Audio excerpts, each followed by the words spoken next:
তার প্রতিবাদে আমরা ওয়াকআউট করছি।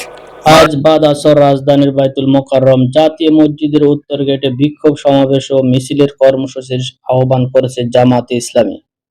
জুলাই সনদ কার্যকর ও সম্প্রতি অনুষ্ঠিত গণভোটের রায় অনুযায়ী দ্রুত সংবিধান সংস্কারের দাবিতে আজ রাজপথে নামছে জামায়াতে ইসলামী নেতৃত্বাধীন ১১ দলীয় ঐক্যজোট। গত বৃহস্পতিবার ২ এপ্রিল রাজধানীর গুলশানে ১১ দলীয় ঐক্যজোটের লিয়াজু কমিটির বৈঠক শেষে এই কর্মসূচির কথা জানান জোটের সমন্বয়ক ও জামায়াতে ইসলামীর সহকারী সেক্রেটারি জেনারেল হামিদুর রহমান আজাদ। সংবাদ সম্মেলনে হামিদুর রহমান আজাদ অভিযোগ করেন, বর্তমান সরকার জন আকাঙ্ক্ষা পূরণে ব্যর্থ হয়ে অনেকটা সাবেক প্রধানমন্ত্রী শেখ হাসিনার মতোই ফ্যাসিবাদী পথে হাঁটছে। তিনি বলেন, সরকার সংসদ পরিচালনায় ব্যর্থতার পরিচয় দিয়েছে।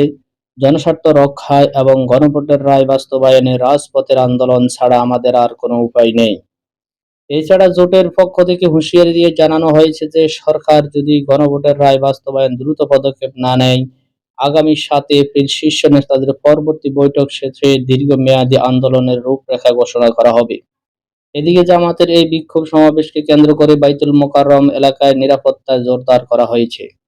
গত বুধবার জাতীয় সংসদের অধিবেশন চলাকালীন সময়ে সরকারের ভূমিকার প্রতিবাদে সংসদ থেকে ওয়াকআউট করেছিলেন বিরোধী দলীয় নেতা জামাত আমির ডক্টর শফিকুর রহমান।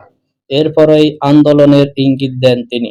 সেই ধারাবাহিকতায় বিরোধী দলীয় উপনেতা ও জামাতের নায়েবে আমির সৈয়দ আব্দুল্লাহ মোহাম্মদ তাহিরের বাসায় অনুষ্ঠিত বৈঠকে এই বিক্ষোভ কর্মসূচির বিষয়ে সর্বসম্মত সিদ্ধান্ত নেয় ১১ দলীয় জোট।